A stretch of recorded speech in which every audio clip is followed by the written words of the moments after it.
अपना जो गांडीव था उसे जमीन पर रख दिया और भगवान कृष्ण से कहता है मैं युद्ध नहीं करूंगा। संशय में आ गया था अर्जुन, मोहग्रस्त हो गया था अर्जुन। भगवान से कहता है ये जो सामने सेना खड़ी है ये सब मेरे अपने हैं, मेरे सगे संबंधी है, भाई है, गुरु है, रिश्तेदार है। मैं भीख मांग कर अन्न खा लूंगा लेकिन इन पर शस्त्र नहीं उठाऊंगा। और जब भगवान कृष्ण अर्जुन की बातें सुनते हैं तो क्या कहते हैं अर्जुन से? असोच्या नन्व सोचवस्तम प्रज्ञा वादंत भास से गत सुन गत सुष्ट नानो सोचंति पंडितः। भगवान श्री कृष्ण अर्जुन से कहते हैं, हे अर्जुन, तू पंडित होकर मूर्खों जैसी बातें करता है। तेरी बुद्धि कहाँ लुप्त हो गई, तेरी प्रज्ञा कहाँ कुंठित हो गई। भगवान कृष्ण को उस समय अर्जुन के मोह को दूर करने के लिए गीता का ज्ञान देना पड़ा था। भगवान कृष्ण गीता में कहते हैं अर्जुन को, हे अर्जुन, अधिकार खोकर बैठे रहना महादुष्कर्म है। ये जो तुम अपना अधिकार छोड़कर बैठे हो ये महादुष्कर्म है। और न्याय के लिए, धर्म के लिए, सत्य के लिए अपने भाई को दंड देना भी धर्म है। भगवान कृष्ण कहते हैं तुम्हारी लड़ाई तुम्हारे रिश्तेदारों से नहीं है, तुम्हारी लड़ाई तो अधर्म से है। ये धर्म और अधर्म की लड़ाई है, तुम्हें अधर्म से लड़ना है। और भगवान कृष्ण गीता का पूरा ज्ञान अर्जुन को समझाते हैं। तब कहीं जाकर 18वें अध्याय में अर्जुन क्या कहता है? हे भगवन, नष्टो मोहा स्मृतिर्लब्धा। मेरा जो मोह था वो नष्ट हो गया, समाप्त हो गया मेरा मोह। नष्टो मोहा स्मृतिर्लब्धा, मेरा पूरा अज्ञान समाप्त हो गया, मेरा पूरा मोह समाप्त हो गया। अब आप आदेश करो कि मुझे क्या करना है। करिष्ये वचनम तव का भाव अर्जुन के मन में आया। अर्जुन का पूरा मोह समाप्त हुआ। तो जब अर्जुन मोहग्रस्त हो गया था, संशय में पड़ गया था, तब भगवान को गीता का ज्ञान अर्जुन को देना पड़ा। और जब हम जीवन में कभी संशय में आ जाते हैं, हमें समझ में नहीं आता कि हमें क्या करना चाहिए, क्या नहीं करना चाहिए, संशय की स्थिति उत्पन्न हो तो हम गीता को पढ़े, हम गीता की शरण में जाए। जितने भी महापुरुष हुए, जितने भी महामानव हुए, सभी ने अपनी महानता का श्रेय गीता को दिया है। महात्मा गांधी कहते थे जब भी मुझे कोई कष्ट होता, कठिनाई होती तो मैं गीता की शरण में चला जाता हूँ। संत विनोबा भावे कहा करते थे हर दुख में, हर कष्ट में गीता माता की शरण में जाओ। स्वामी विवेकानंद हमेशा गीता का पाठ किया करते थे। ये गीता हमारे जीवन के लिए बड़ी महत्वपूर्ण होती है, जीवन जीने के सूत्र प्रदान करती है गीता। परमाणु बम के आविष्कारक कौन थे, पता है आपको?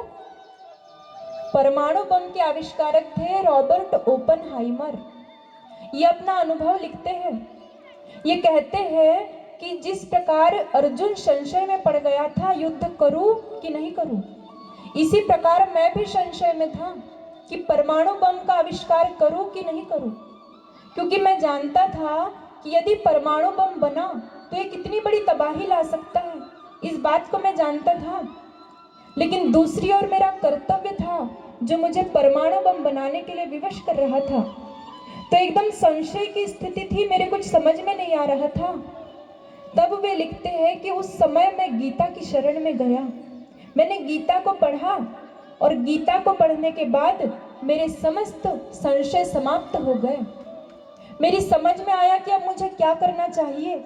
मेरा मन एकाग्र हुआ और फिर मैंने परमाणु बम का आविष्कार किया। तो हमारे जीवन में जब संशय की स्थिति आ जाती है, हमें कुछ समझ में नहीं आता कि हम क्या करें, क्या नहीं करें, तो ऐसे समय में हम गीता की शरण में जाए। हमारे सभी संशय दूर करती है गीता, बड़ी महत्वपूर्ण होती है गीता। हमारे देश की पूर्व विदेश मंत्री स्वर्गीय सुषमा स्वराज वो कहा करती थी कि कई लोग ऐसा सोचते हैं कि ये जो गीता रामायण है ये सब बुढ़ापे में जाकर के पढ़ने की चीजें हैं।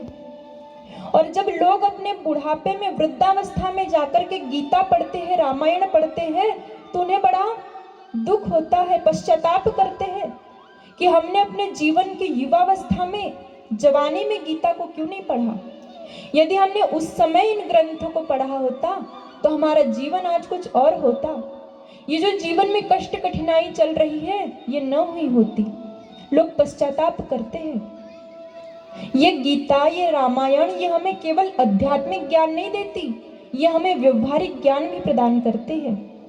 हम समाज में कैसे रहे, हम क्या करें क्या न करें, जीवन जीने के सूत्र प्रदान करती है गीता।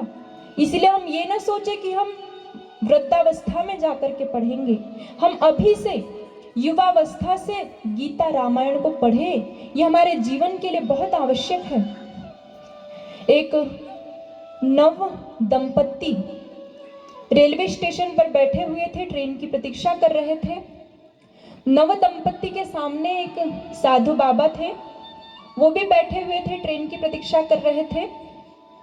ट्रेन को आने में थोड़ा समय था तो साधु बाबा जो थे उन्होंने सोचा कैसे समय का सदुपयोग हो, तो अपने बैग में से उन्होंने रामायण निकाली और वही बैठकर पढ़ने लगे कि ट्रेन आती तब तक समय का सदुपयोग हो जाएगा। रामायण को जैसे ही उन्होंने निकाला और पढ़ने लगे तो सामने जो नव दंपत्ति थे वो हंसने लगे, उनका मजाक बनाया। वे कहते हैं कि ये साधु लोगों को भी कोई काम नहीं रहता, न समय देखते हैं न जगह देखते हैं, बस अपना ग्रंथ निकाल कर पढ़ने लग जाते हैं। तो उनका थोड़ा मजाक बनाया।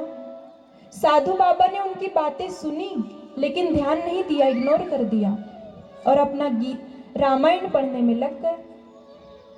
कुछ देर बाद स्टेशन पर ट्रेन आई। कुछ पलों के लिए ट्रेन स्टेशन पर रुकी। बहुत अधिक भीड़ थी, कई लोग चढ़ रहे थे, कई लोग उतर रहे थे और कुछ ही पलों के बाद स्टेशन से ट्रेन चलने लगी।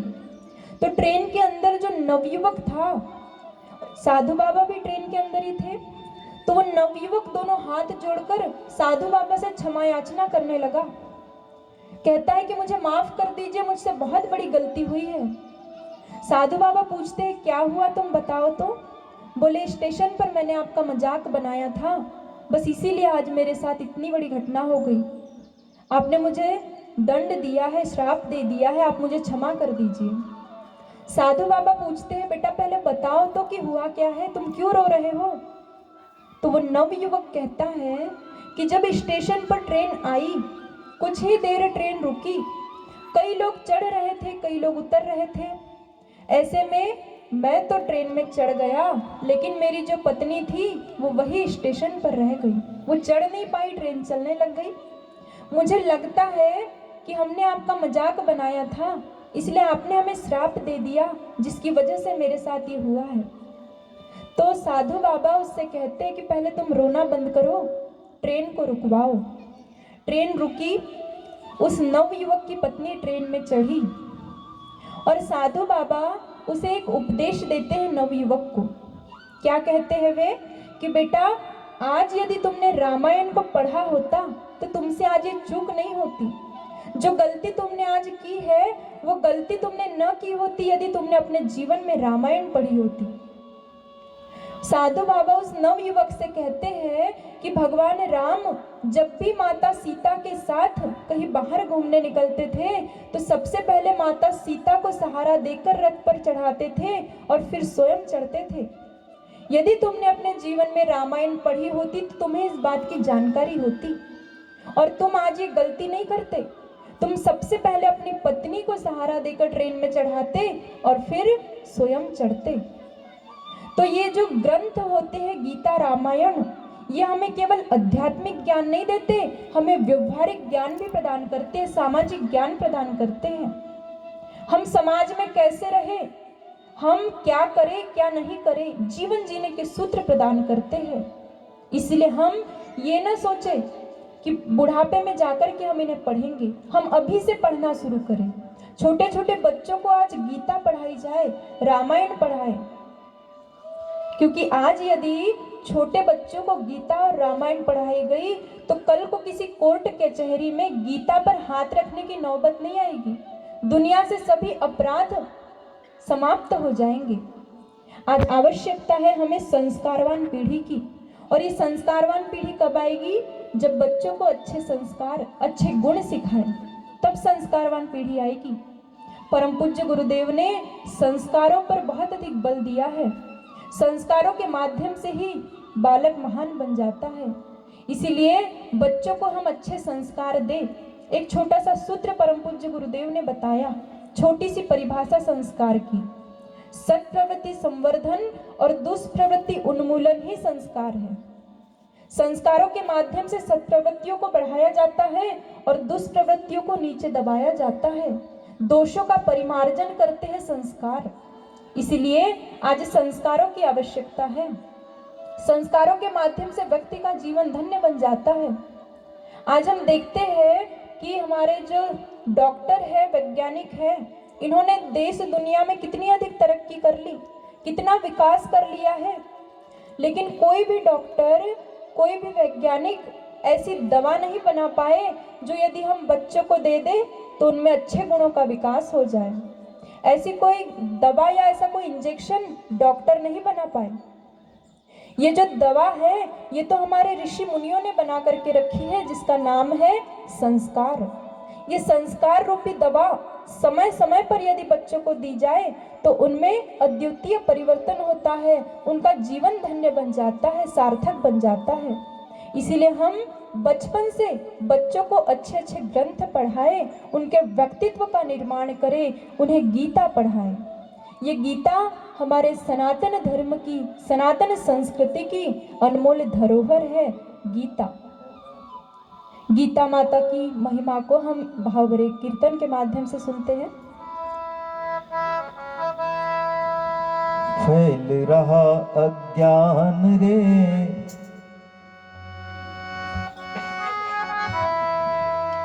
फैल रहा अज्ञान रे,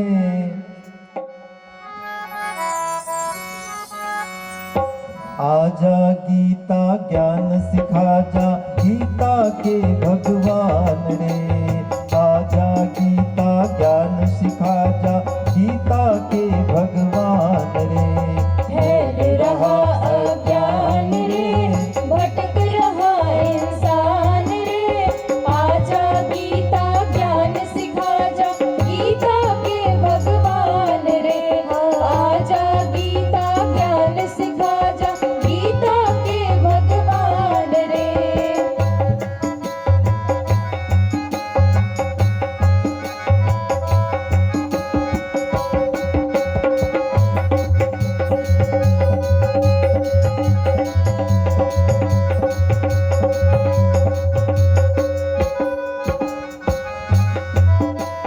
जब जब बढ़े अधर्म जगत में, होए धर्म की हानि रे, तब तब ही तुमने आने की कठिन प्रतिज्ञा ठानी रे।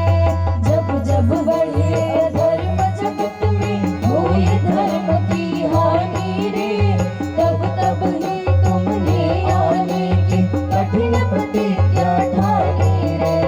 फिर हुई धर्म की ग्लानि रे, केशव कृपा निधान रे। आजा गीता ज्ञान सिखा जा, गीता के भगवान रे। आजा गीता ज्ञान सिखा जा, गीता के भगवान रे। फैल रहा अज्ञान रे, भटक रहा इंसान रे, आजा गीता ज्ञान सिखा जा, गीता के भगवान रे। आजा गीता ज्ञान सिखा जा, गीता के भगवान रे। आजा गीता ज्ञान सिखा जा, गीता के भगवान रे। समय लगभग हो चुका है, लेकिन अंतिम ग जो हमारे भारतीय संस्कृति का जो मूल आधार है वो क्या है, इसको जानेंगे। इसके पश्चात आरती।